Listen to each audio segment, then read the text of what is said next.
True Crime South Africa is published in conjunction with Arena Holdings, publishers of Times Live, Business Live, Sowetan Live, and others. The opinions expressed in this podcast do not necessarily represent the views of Arena Holdings and its affiliates. The stillness of the Cape Town night is disturbed, for just a moment, by the splash that's made in the river. The killer stands and watches as the plastic sheeting bobs for just a minute, and then starts to sink. Then the surface is still again. It's like it never happened. And the killer is very happy to pretend it didn't.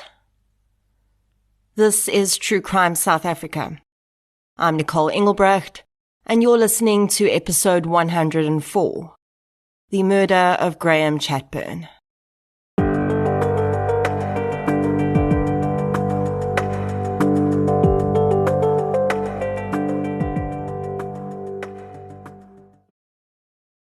Hey, True Crime South Africa listeners. I'd like to tell you about a brand new South African podcast called Your Mom with Skulk. I love how the podcast landscape in South Africa is expanding, and I'm really pleased to be a part of that. The content in True Crime South Africa's episodes can be a little bit heavy though, so I think it makes complete sense to balance that out with some light-hearted fun. Skulk Bezuidenhout is genuinely one of my favorite comedians and personalities, and now he has his own podcast.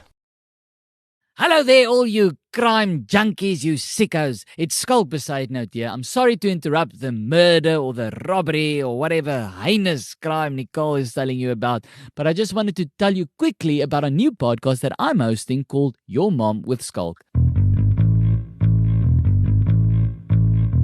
Hello mense, and welcome to Your Mom with Skulk, a brand new podcast by Telltale Media, hosted by me, Skulk Bezuidenhout.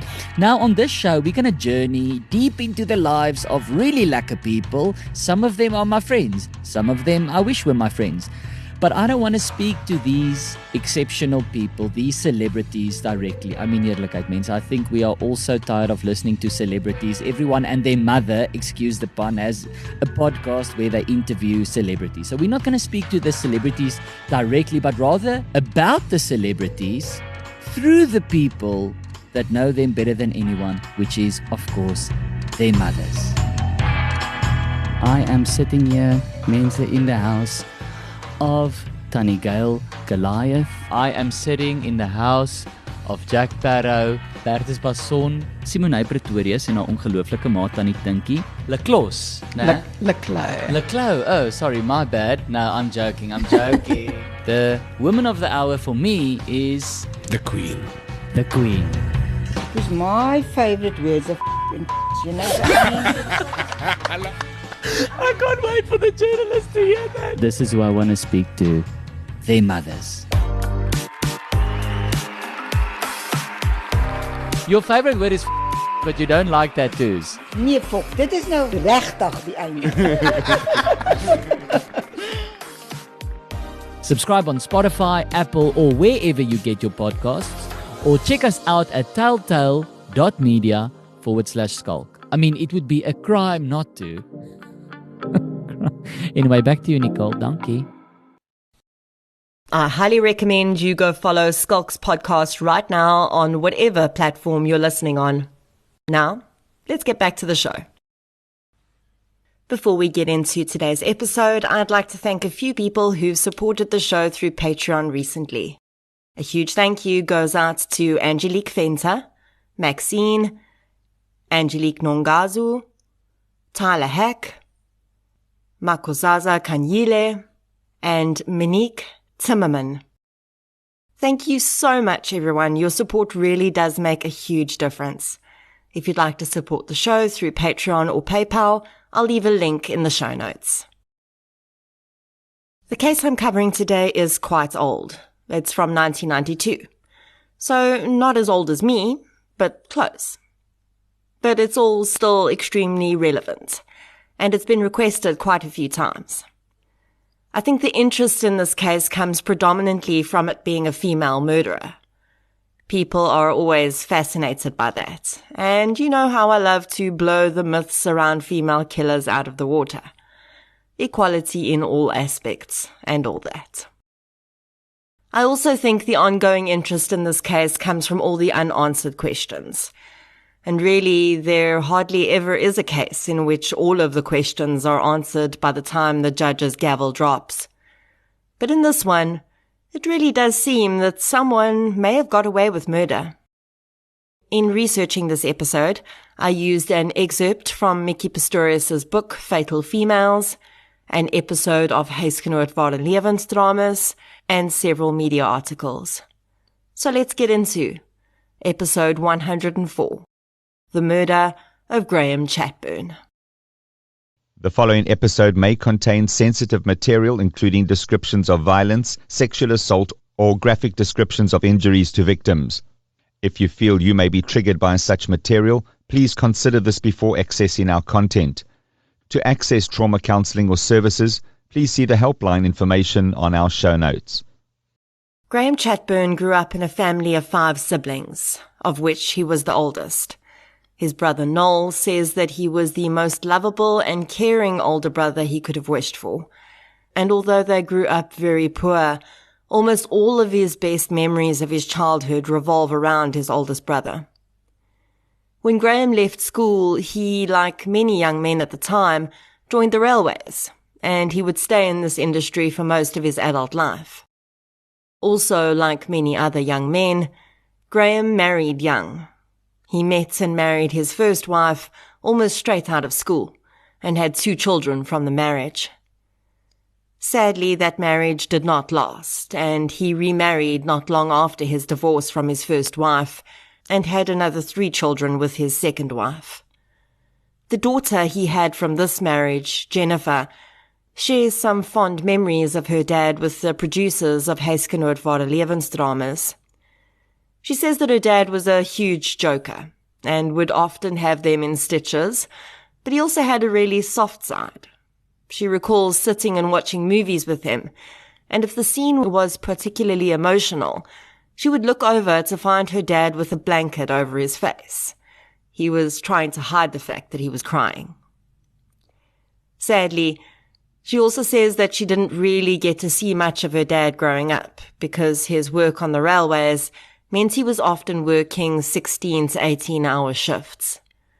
Her mom would sometimes take the children up to the railway office to see their dad while he worked, but it soon became clear that Graham's long work hours were having a negative impact on his marriage.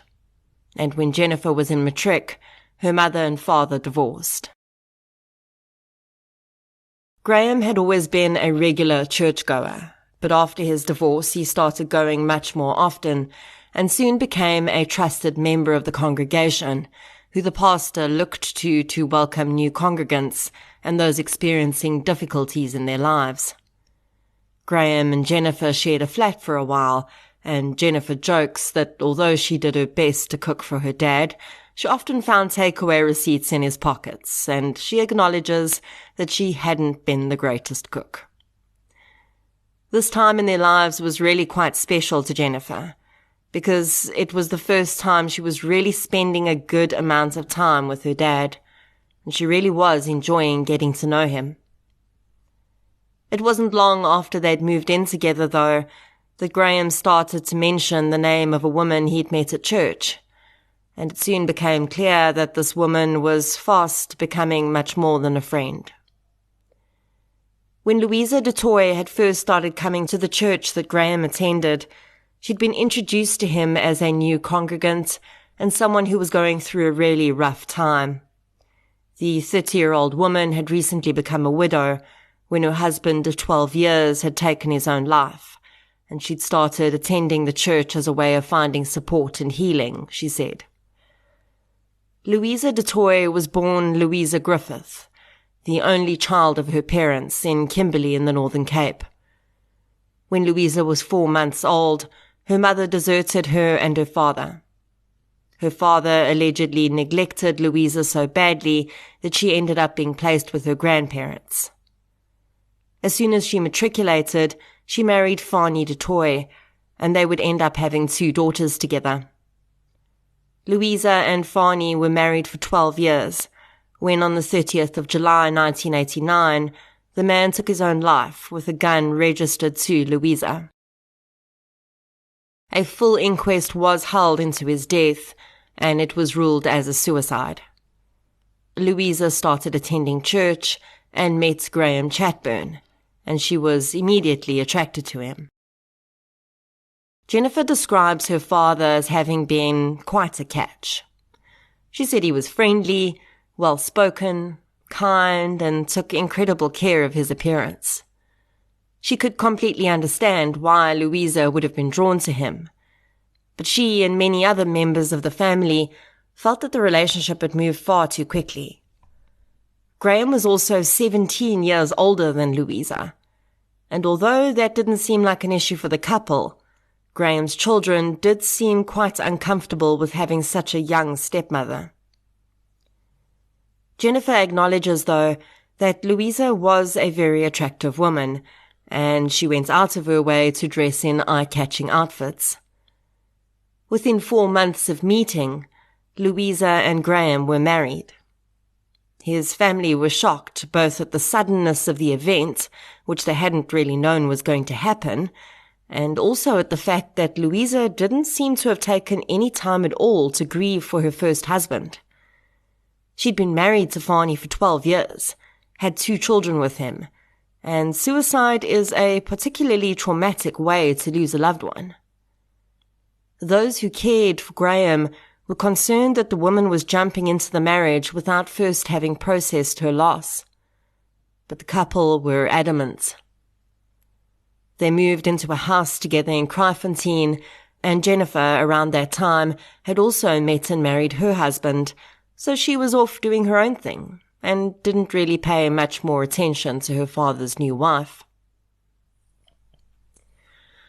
The concerns that Graham's family had soon manifested themselves, though, and within a year of their marriage, Graham and Louisa divorced. Then they were back together again, and married again. It was all a bit confusing for those around them, but they just hoped that Graham was happy. That, after all, was what really mattered. The third child that Graham had had with his second wife, Jennifer's mom, was quite a laat-lammetjie, and he was still in high school when his parents divorced. The young man struggled significantly, and eventually when Jennifer married, she invited him to come and stay with her and her husband. When he moved in, she began to realize that the boy's schooling costs were quite significant, and it became a serious burden on her and her husband. Her mother was unable to contribute as she herself was struggling after the divorce, so Jennifer turned to her father. The request, however, was not received in the way she'd hoped. Graham said he actually didn't have anything to give her at that point. Jennifer pushed back, saying that he was supporting Louisa, so why could he not support his own son? The argument went back and forth, with Graham acknowledging he needed to contribute, but never seeming to come up with the money. Then, on the evening of the 15th of February 1992, Jennifer phoned her father and became more than a little angry on the phone. Father and daughter argued, and he eventually told her he was getting paid out part of his pension from the railway in the next few weeks, and he would give her a bulk amount from that to cover costs for her brother. Although this was hopeful, Jennifer was still angry that she'd had to push her father like that, and ended up slamming the phone down in his ear. As she sat in her home, her angry words still burning in her ears, she immediately felt bad about how she'd behaved toward her father. He was in the wrong, but she felt she'd behaved disrespectfully, and she thought about phoning him back to apologize. She didn't, though, and instead she spent the night tossing and turning, promising herself that she would call her father in the morning and smooth things over.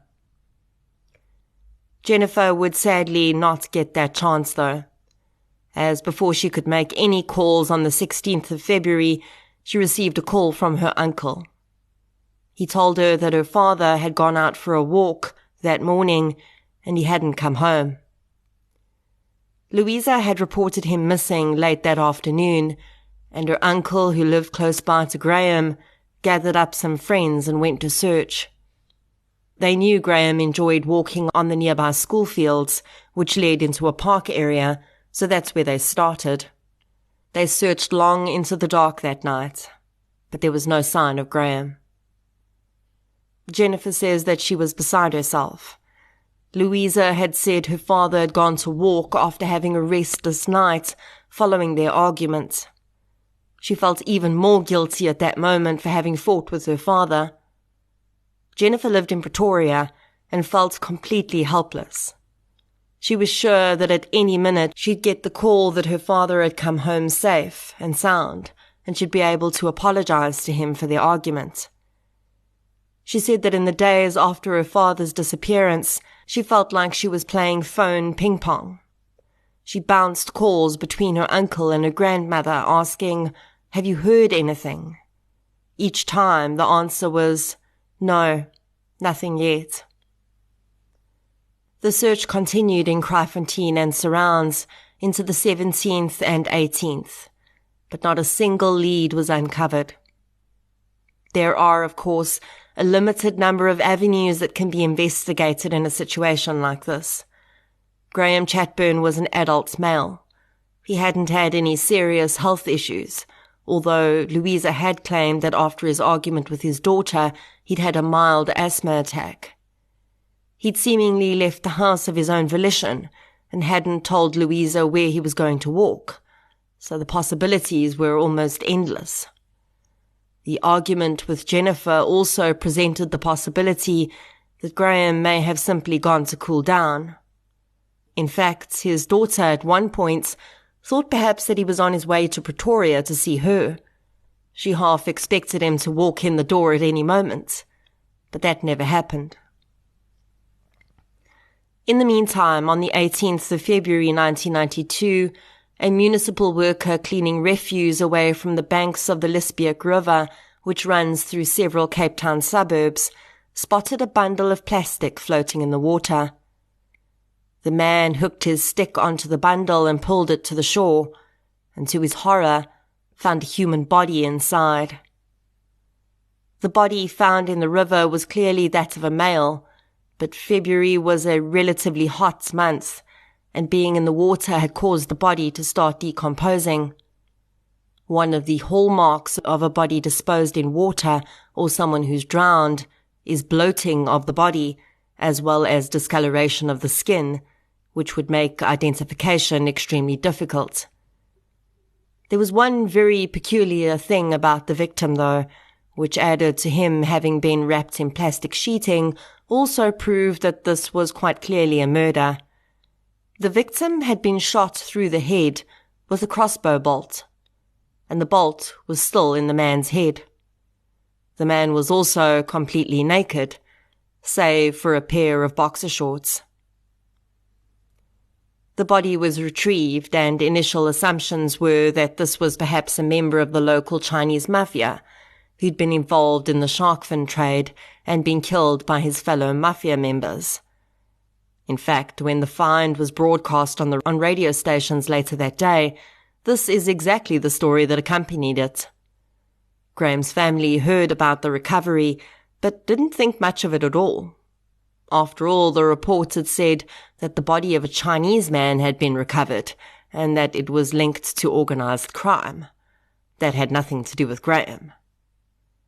The forensic pathologist that did the autopsy on the body, though, soon blew away the Chinese mafia theory. He noticed that although the victim's skin was discolored in most places, in the very corners of his eyes and the very corners of his mouth, the skin there had been protected, and that skin was pale. When speaking to Huisgenoot Ware Lewensdramas, the pathologist explains how he was trying to turn over the victim's body when he grabbed one of the man's hands, and the skin on his hand came away in an almost complete glove form. It's extremely difficult to take fingerprints from a very decomposed body because the tissue begins to liquefy and break down, and getting an accurate print is almost impossible. But this other process of decomposition, skin slippage, which occurs when the bonds between the dermis and the epidermis break down, the pathologist saw as an opportunity to possibly get some usable prints. What the man did is now quite commonly practiced when bodies are decomposed, but this may well have been one of the first times it was ever done in a South African mortuary. He placed the slipped skin over his gloved hand and realized that he was essentially wearing the victim's fingerprints. He excitedly called for a fingerprint technician and photographer, and sure enough, they were able to get almost perfect prints off the slipped skin of the victim's right hand, while the pathologist wore it like a glove. Now, I know for most people this sounds really gross. And really, yes, it is. It's a horrible thought that one day your skin may slip off your body like that. And I'm sure it's definitely not a nice thing for the family members of the victim to hear about either.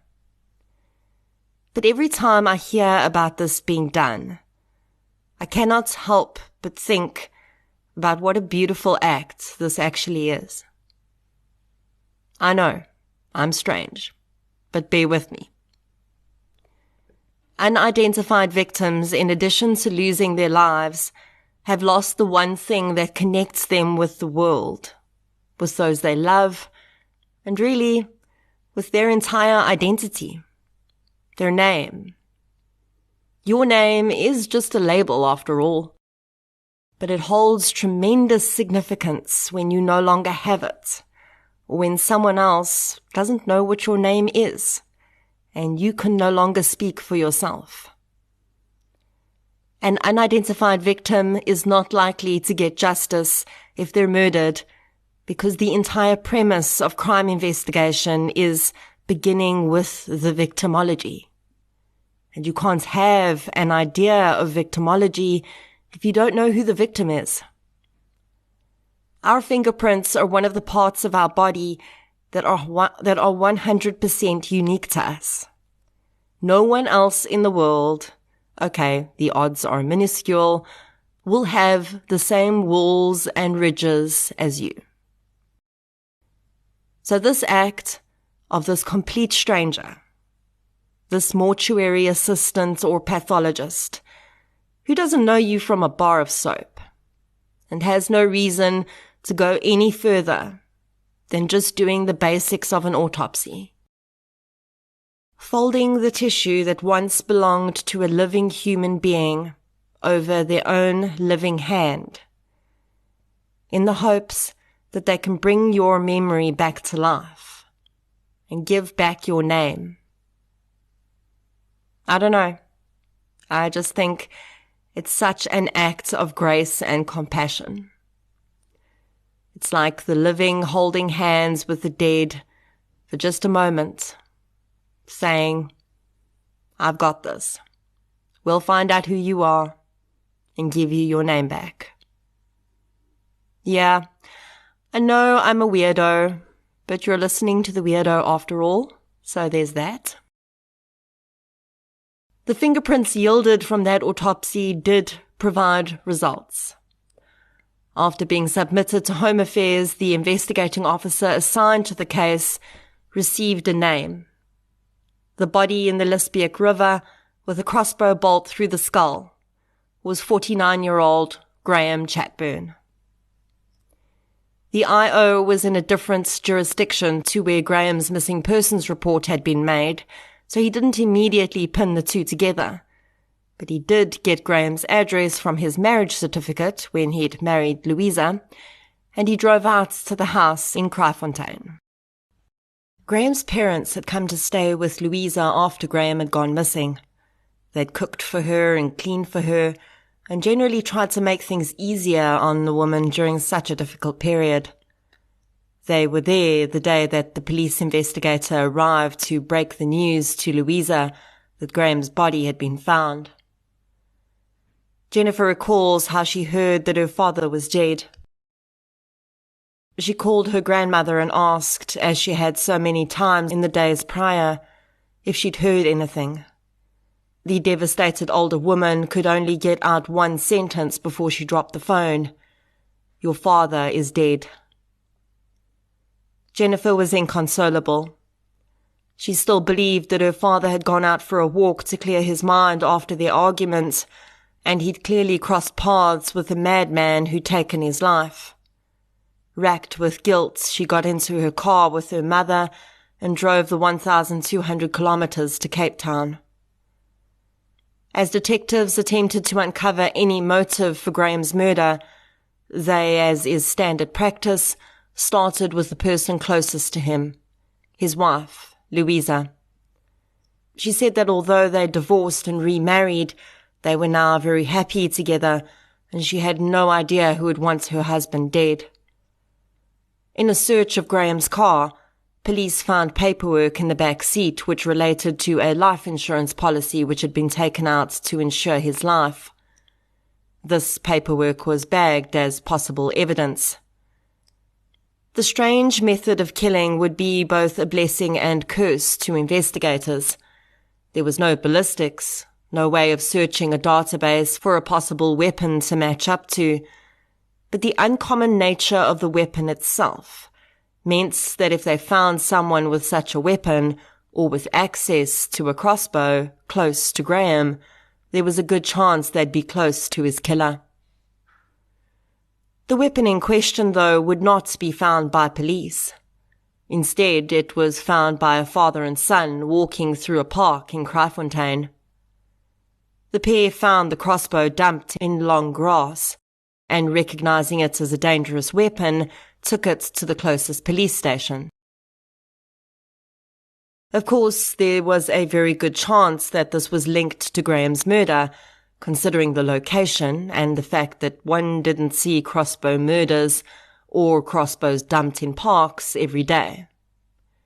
So the IO set about visiting every crossbow supplier in the area, showing them a picture of the weapon and asking if they recognized it. And sure enough, one did. They'd sold it from their store in December 1991, 2 months before Graham's murder. The store owner remembered that the person who'd bought it was a woman. He remembered that because his clientele weren't commonly female, and this one was quite attractive, he recalled, and a little flirty. When the IO showed the man a picture of Graham Chatburn, he confirmed that it was indeed the same woman who'd purchased that crossbow from him. Just 9 days after Graham Chatburn went missing, his wife Louisa was taken into custody on charges of murder. His family was initially only told that a suspect had been arrested, and when they discovered that it was Louisa, they were completely horrified. His parents could not believe that the woman could be involved in their son's murder. They had lived with her in their house for the past week, cared for her, cleaned for her, and she'd seemed just as bereft as them at the news of Graham's murder. Jennifer was seething. When Graham had disappeared, Louisa had been sure to emphasize how upset Graham had been about the argument with his daughter. Jennifer had even phoned Louisa to apologize for having possibly played a role in her father's disappearance and death. And the woman had continued to let Jennifer believe this. Louisa was charged with Graham's murder and appeared in court, and she was then released on bail. While out on bail, she did an interview with Huisgenoot magazine. The interview was bizarre. The woman arrived at the location with several outfit changes and insisted on changing during the interview so that the photographer could take pictures of her. What should have been the story of a grieving widow, perhaps pictured on the couch in her home with a tear-stained face, became a full-on photo shoot. Louisa preened and posed for the camera, and she wasn't alone. With her was a man she said had supported her after Graham's disappearance, and who she saw as a dear friend.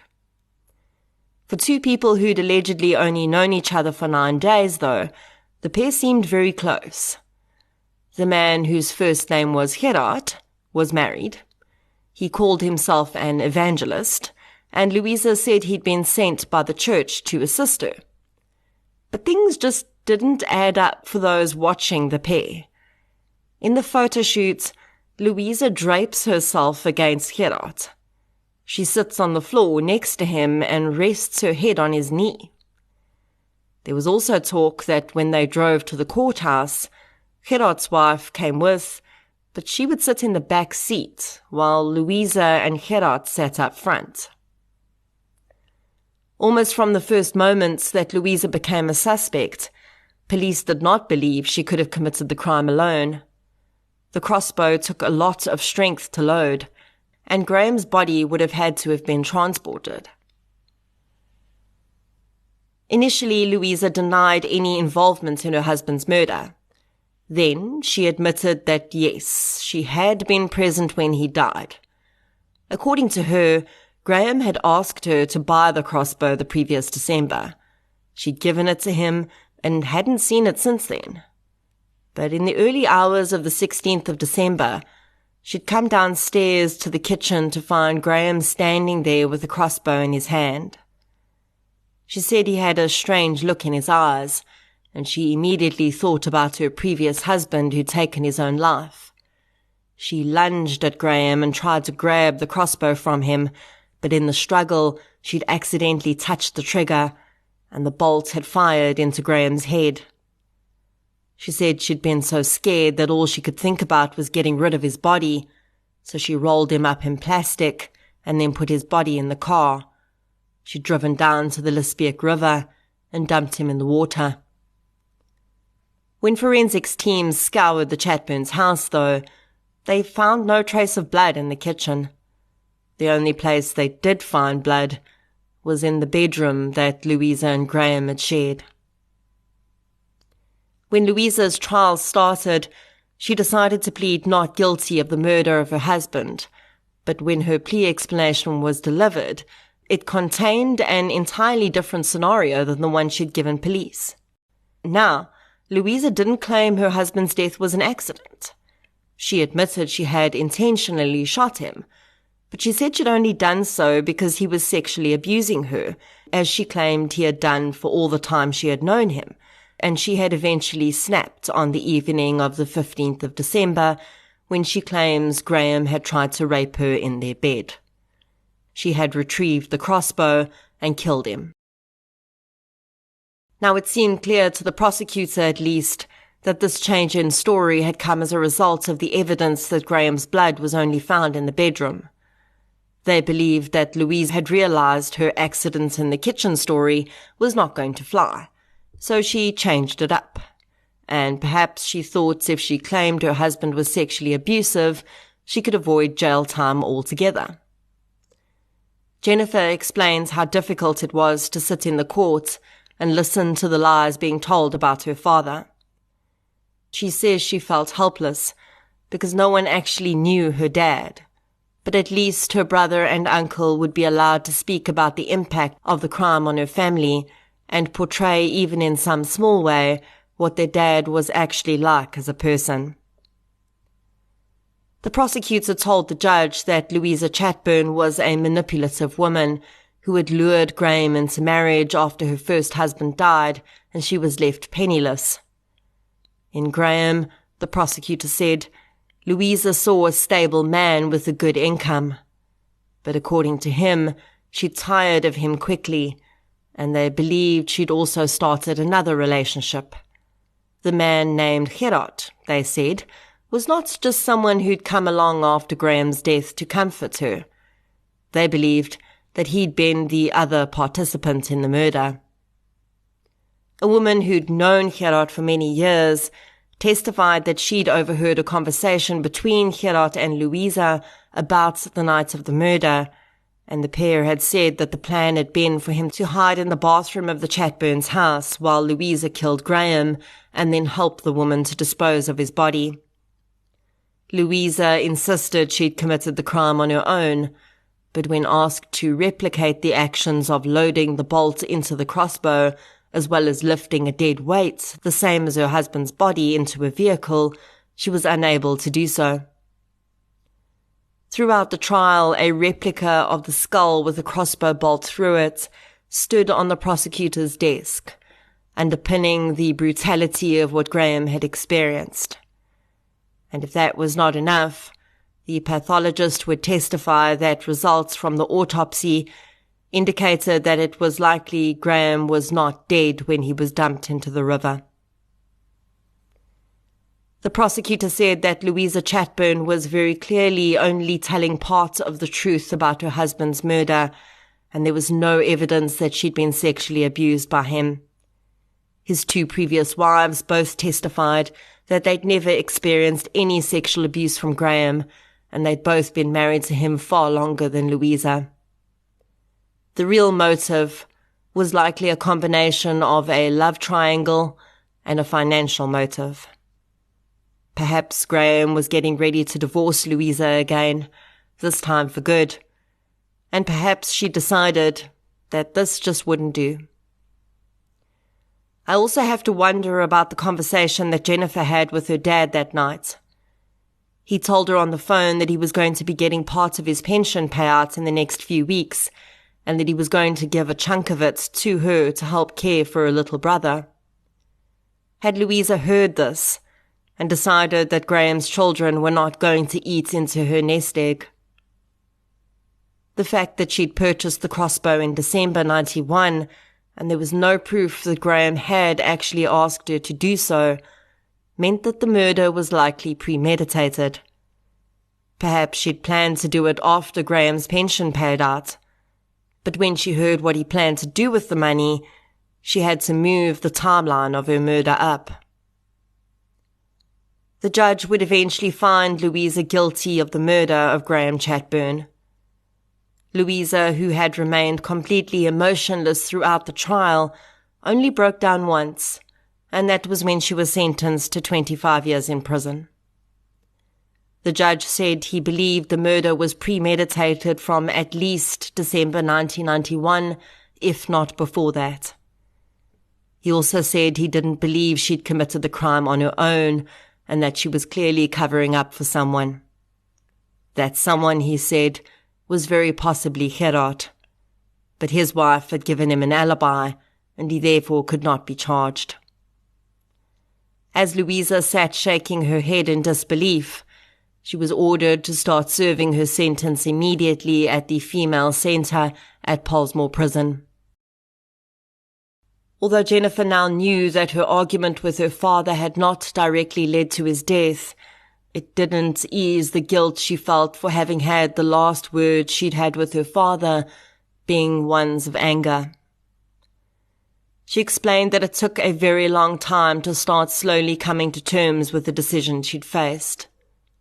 She realized that she could either sit in her misery and be eaten up by the anger she felt toward Louisa, or she could make sure that her father's death would not be in vain. Jennifer would go on to work in restorative justice. She qualified as a criminologist and now works with an organization to help both victims and their families, as well as perpetrators, find some middle ground and be able to move forward with their lives. For some perpetrators, this happens when they're paroled, and for others, they undertake the program while still incarcerated to help them properly rehabilitate and answer the unanswered questions from their victims, which so often plague them. For Jennifer, this work has been the process of healing from her father's murder too. She wanted all the answers, and eventually had to accept that she will probably never know exactly why and precisely who was involved. But by helping others to achieve their own level of restorative justice, she's achieved some sense of that herself. After several instances of denied parole, Louisa Chatburn was granted release from Pollsmoor Prison in 2007. She was given a set of parole conditions she had to abide by until her sentence would expire in 2015. A few months after it expired, she married for the third time. She'd met Hein Bruhen while serving her sentence in Pollsmoor, and the pair remained married until November 2017, when Hein suddenly became ill and passed away soon after. Now, I'm not going to gloss over this. I know what you're thinking, and yes, it crossed my mind too. But the articles about Bruin's death do say he passed away from cancer. And it's not uncommon for very aggressive cancers to immediately debilitate and quickly kill people. It is clear, though, that many people felt his death was suspicious, and they mentioned that Hein had been working one day and on his deathbed the next. In the wake of Graham's murder, Louisa's first husband's death had been raised again and questioned, but an inquest was held into that man's death too, and it was ruled a suicide. It seems very likely that at least one person escaped justice around this crime. I did consider that adrenaline can provide people with strength beyond their normal means, and perhaps this was how Louisa managed to load the crossbow and move Graham's body on her own. But I just don't think it flies. There's too much leaning towards this Gerard gentleman having been involved with Louisa to some extent. This evidence includes two more things that would be revealed after the trial was complete. The first was that Gerard was an avid collector of crossbows. And the second was that, months after Louisa was jailed, the man met with a journalist and admitted that Louisa had actually killed Graham because he'd been sexually assaulting a teenager in their church congregation. Gerard claimed that it was actually the teenager and Louisa who'd committed the crime together as revenge. Now, this is an even further out there story than the one Louisa presented. I'm not saying that it's impossible for a 49-year-old man to one day wake up and become a sexual offender, but it's also pretty unlikely, especially if his alleged preferred victims are teenagers. Graham Chatburn had never been accused of any sexual impropriety throughout his life, and he had his own daughters who'd also never seen any behavior like that, nor had either of his first two wives. Gerard passed away while Louisa was serving her sentence in Pollsmoor, and he likely took the truth with him to his grave. I realized something while I was writing this episode. I kept referring to Louisa as Louisa Chatburn, and I realized how I was applying some pretty poor double standards. When I cover cases where men have killed their wives and the female victims' families have indicated they prefer to refer to their deceased loved one by their maiden surname instead, I always honor that. I always say that the male perpetrator lost the right to have his wife bear his surname when he murdered her. But here, I've been doing exactly the opposite when the perpetrator is a female. In fact, I didn't even think about it until just now. I've never asked them, but I'm pretty sure Graham's family wouldn't want his murderer to bear his surname. So I'll correct that right now. Louisa Griffith, as she was born, very clearly committed the cold-blooded murder of her husband. She planned it down to the nth degree. But really, it was a combination of the little details and a whole lot of arrogance that would eventually prove her guilt. It's highly probable that Jennifer Chatburn would never have ventured into the line of work she did had it not been for her father's murder. And although I'm sure she would rather have her father back with her, the motive she set out with, to ensure that her father's death was not in vain, has undoubtedly been achieved. Don't get me wrong, the good she's done and continues to do does not justify Louisa's actions in any way. But hopefully, for Jennifer and her family, it brings some level of peace. A tiny plaster to tack together the gaping wound. As she trained in criminology and became used to seeing crime scene photographs, she felt the need to look at the photographs of her own father's body. It may seem counterintuitive to bring this level of horror into your own mind, Surely it's better just to remember the victim as they were. But for Jennifer, that wasn't so. She had built up an image in her head over the years that far outstripped the real horror, and so she knew that looking at those photographs, knowing the truth, would actually be healing for her. She now sometimes uses those pictures to show offenders the reality of what victims' families face. She says that so often these offenders don't realize what they've left people to find, and how that picture in their head forever scars them. Often perpetrators will also minimize the horror in their own minds, and it's important to remind them that what they did was horrendous, and it was cruel, and they are in prison for a very good reason. This is not to amplify their shame, if they feel any, but rather to encourage them to connect with their victims' families, should the families wish to, and understand why these people might still have such a level of anger toward them even decades later. For Jennifer, the pictures released her from a prison of her own. Her guilt and anger and all the unanswered questions had created a wall in her own mind, and seeing the reality, the truth of what Louisa Griffith did, helped her to start breaking down that wall. Now, she can remember her dad as who he was, rather than what was done to his body. She can remember Graham Chatburn, the father, the husband, the brother, and the hard-working man. She can remember all the things that his murderer can never take away.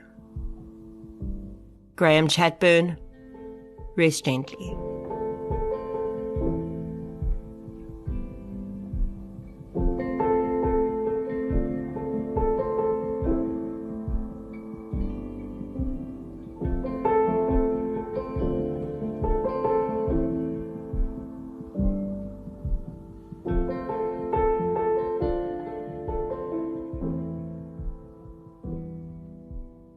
Thank you for listening to episode 104, The Murder of Graham Chatburn.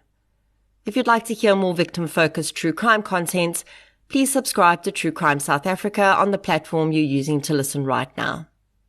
If you're looking for something still related to real-life stories, but often with a more positive slant, you can check out my new podcast series, I Lived Through This. You can follow both podcasts on social media. We're on Facebook, Twitter, and Instagram. I'll be back next week with another episode.